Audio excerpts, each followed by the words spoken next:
Ազգային ժողովի 8-րդ գումարման 11-րդ նստաշրջանի հերթական նիստերի ճեպազրույցի հարգելի մասնակիցներ, թույլ տվեք ողջունել եւ կարեւորել վերջին նիստերի ընթացքում հատկապես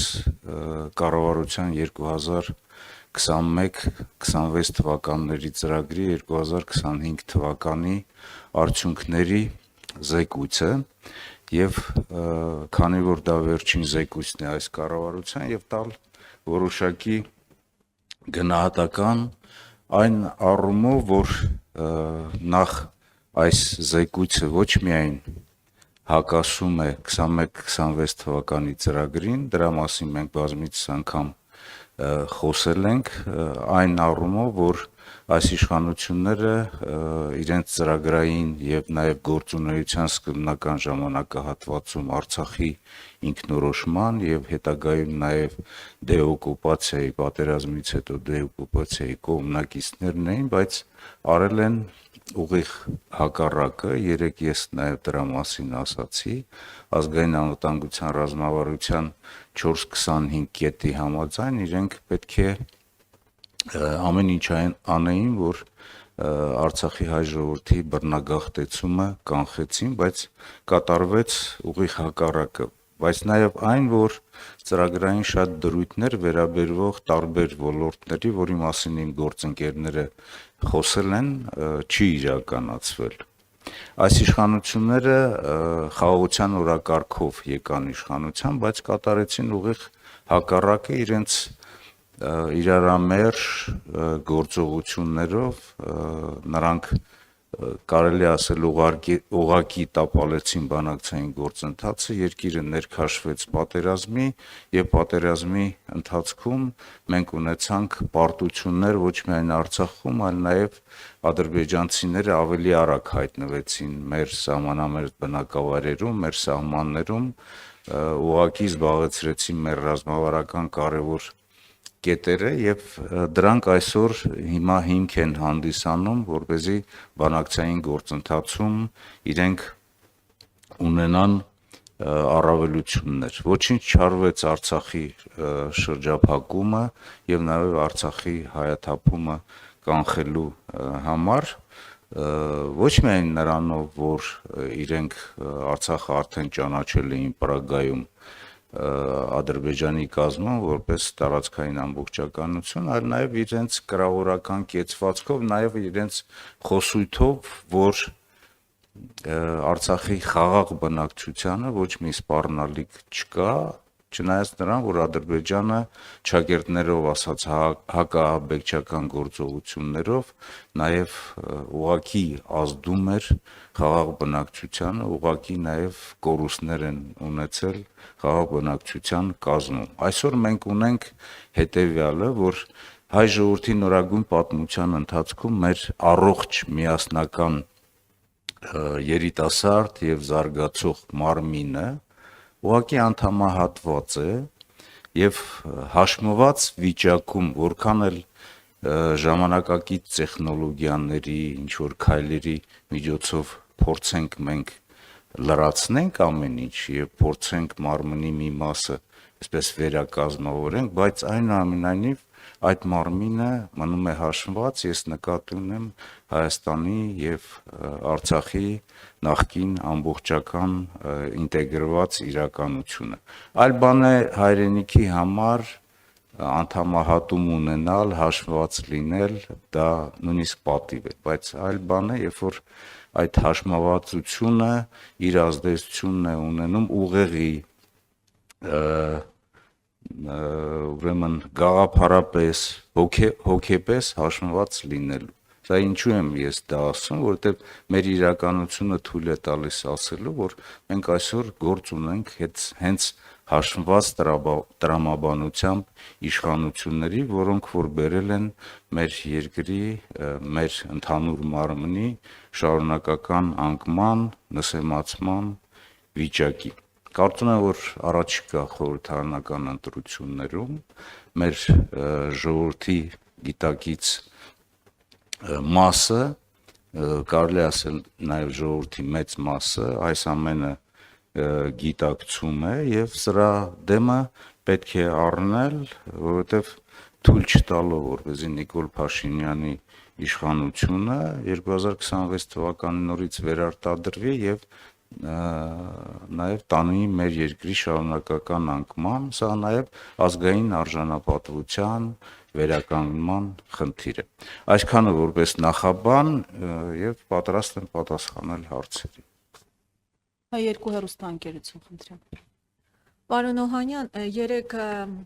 կառավարության ծրագրի կատարողականի ժամանակ Նիկոլ Փաշինյանն իր ելույթը եզրափակեց այսպես. ժողովուրդը պետք է շունշանգյալներին, քաղաքական բոշաներին ուղարկի քաղաքականությունից դուրս։ Նախ ինչպես եք վերաբերվում այս խոսույթին, ասվածի բովանդակությանը եւ կհաջողվի արդյոք ընդդիմությանը վերջնաարդյունքում ձևավորել իշխանություն։ Շնորհակալություն։ Շնորհակալ եմ։ Մենք ընդհանուր առմամբ դեմ ենք այսպիսի խոսույթին,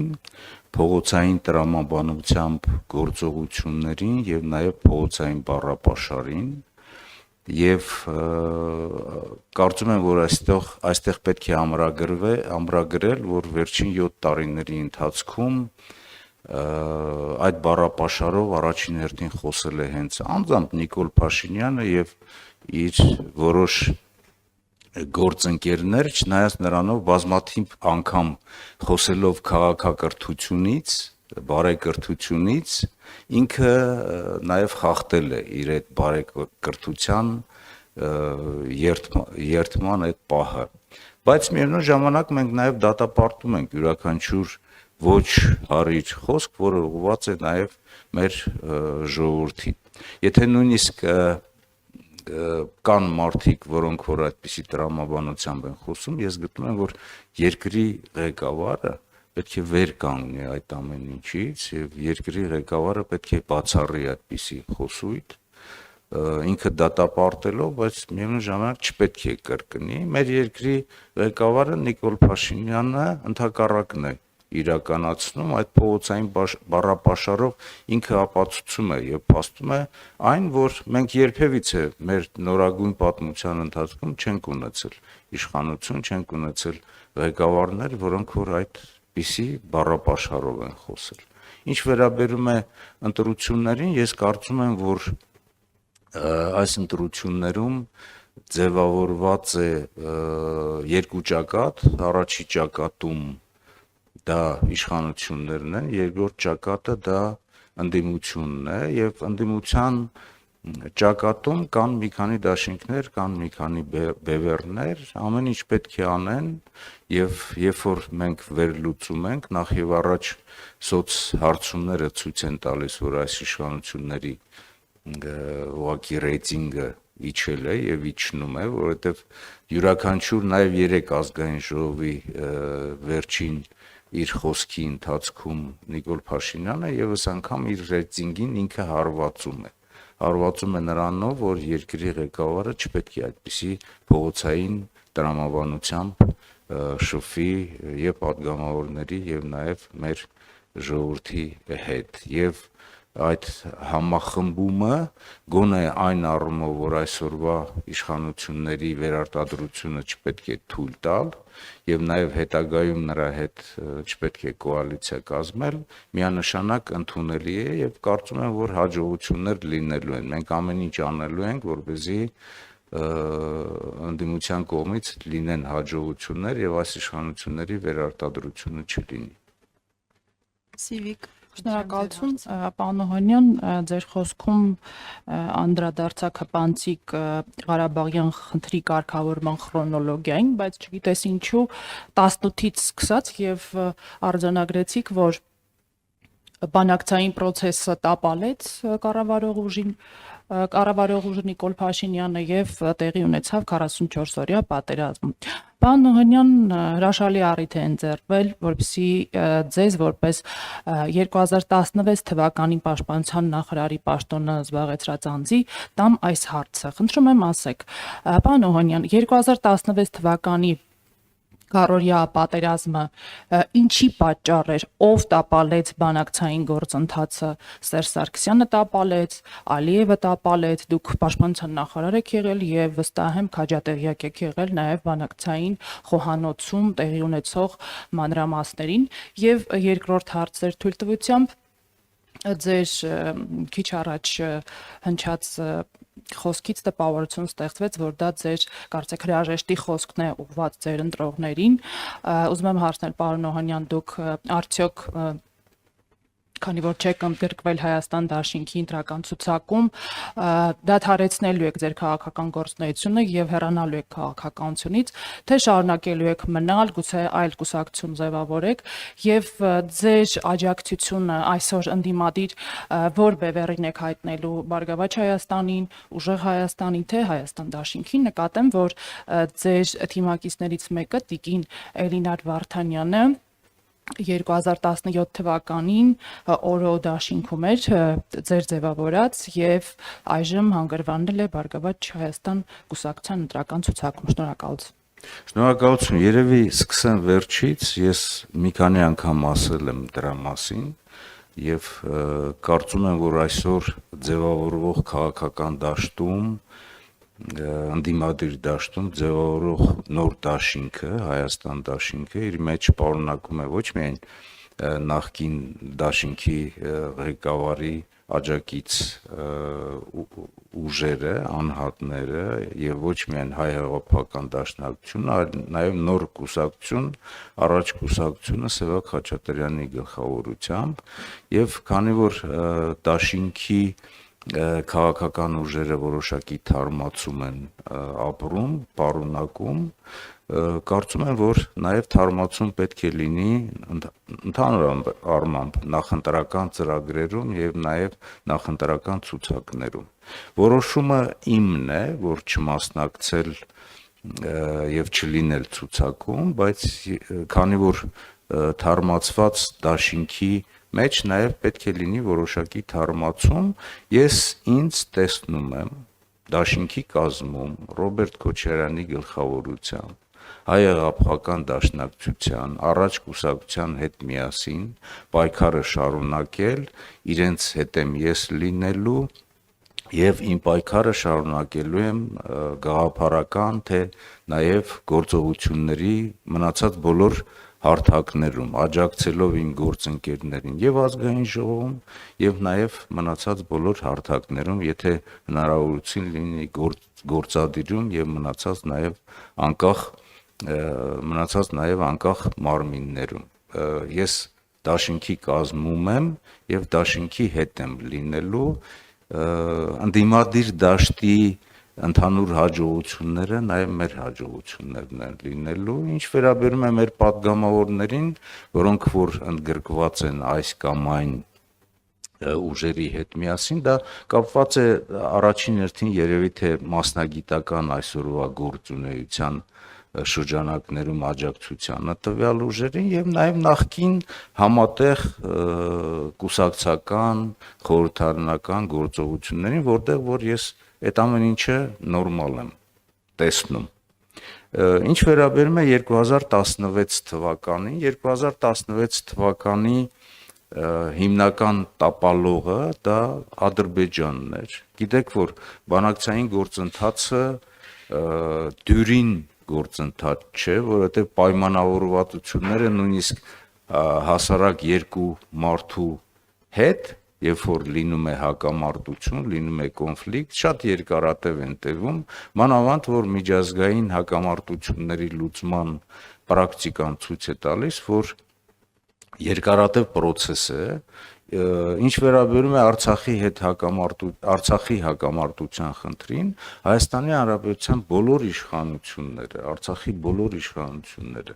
արել են ամեն ինչ այդ ժամանակահատվածում հակամարտությունը լուծելու Արցախի ժողովրդի օգտին, մանավանդ որ վերջին ժամանակահատվածում ամրագրվել է ուղղակի ոչ միայն ուժի չկիրառման, այլ նաև Արցախի ինքնորոշման գաղափարը, իսկ Ադրբեջանի տարածքային ամբողջականության հետ ընդհանուր առմամբ Արցախի ինքնորոշումը կապ չունի, որովհետև Արցախը ինքնորոշվել է այնպես, ինչպես որ նույն Ադրբեջանը, Հայաստանը, Վրաստանը խորհրդային միության օրենքների, խորհրդային միության փլուզումից հետո։ Հիմա եւ բանակցային գործընթացը, եւ նաեւ հետագայում այդ հրադադարները, որ եղել են, քանի որ ես ականատեսն եմ եղել այդ ամեն ինչի, խախտվել է Ադրբեջանի կողմից, բայց 2000 խախտվել է, այսինքն բանակցային գործընթացում իրենք մի բան խոսել են, հետագայում նաև խախտել են իրենց այդ խոսույթը, պայմանավորվածությունը։ Հրադադարի համար խնդրել են, հետագայում այդ հրադադարը իրենք նախապատրաստվել եւ հաղթել են, բայց 2016 թվականի այդ մարտական գործողություններից հետո մենք արձանագրել ենք հետեւյալով, մենք հասել ենք հաջողության եւ այդ հաջողությունը մենք որոշակի առումով նաեւ հաղթանակ ենք հաշվում այն առումով, որ մենք կարողացել ենք կանգնեցնել հակառակորդին, հակառակորդը ունեցել ավելի մեծ նպատակներ, հենց այնպես խոսքեր չեն, սա, որովհետեւ մենք դա հայտնաբերել ենք իրենց քարտեզների, իրենց մարտավարական եւ նաեւ ռազմավարական գործողությունների գնահատման արդյունքում, բայց ամենակարևորը, որ հրադադարը խնդրել է ադրբեջանական կողմը, գլխավոր շտաբի պետերը հանդիպել են Մոսկվայում Ռուսաստանի Դաշնության գլխավոր շտաբի պետի հետ, բայց ամենակարևորը, որ բանակցային գործընթացում հետագայում ամրագրվել է այն, որ ուժի չկիրառումը հակամարտության լուծման համար ամենակարևոր ուղղություններից մեկն է։ Իսկ ինչ վերաբերում է, որ ես խոսեցի, տապալել է Նիկոլ Փաշինյանը բանակցային գործընթացը, ամենակարևոր փաստաթուղթը 2019 թվականի, որ եղել է առաջարկություն փողզիջումային տարբերակով Արցախի ինքնորոշման գաղափարը առաջ տանել, ընդ որում ամրագրելով շատ բաներ, որոնք որ պետական կառույցներին հարիր պետական կառույցներ պետք է լինեին Արցախում, ընդ որում նաև անվտանգային համակարգում։ Ինքը այս փաստաթուղթը ուղղակի ծալել եւ դրել է տակը, հետագայում մանիպուլյատիվ խոսակցությամբ ասել. մենք չենք կարողանում ոչ մի փաստաթուղթ գտնեինք, ամեն մի փաստաթուղթ կամ կարող ենք գտնել, չգիտեմ, սառնարանի տակ, ինչ որ պահարանի հետևում, դա սուտ է, որովհետև եթե այդպիսի իրավիճակ է տիրել, այդ նշանակում է մենք արտգործ նախարարություն չենք ունեցել։ Արտգործ նախարարությունում եղել է բավականին պատշաճ մակարդակի գործավարություն եւ այդպիսի փաստաթղթերը կարող էին կորչել միայն Նիկոլ Փաշինյանի ղեկավարման ժամանակ։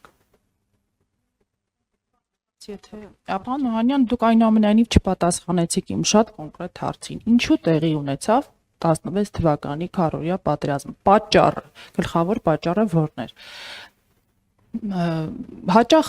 ընդդիմադիր տարբեր գործիչների շուրթերից լսում ենք, որ իդեպ նախկին իշխանության ներկայացուցիչ,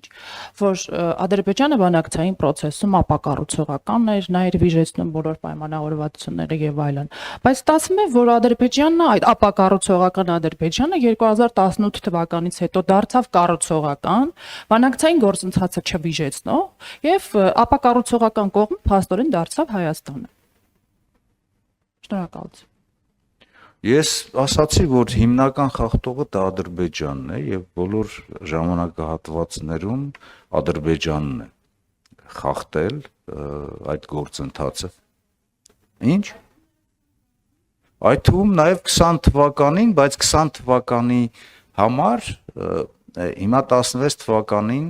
բանակցային գործընթացում չունենալով որոշակի հաջողություններ Ադրբեջանն է հրահրել այդ պատերազմը, 1, իսկ երկրորդ 20 թվականի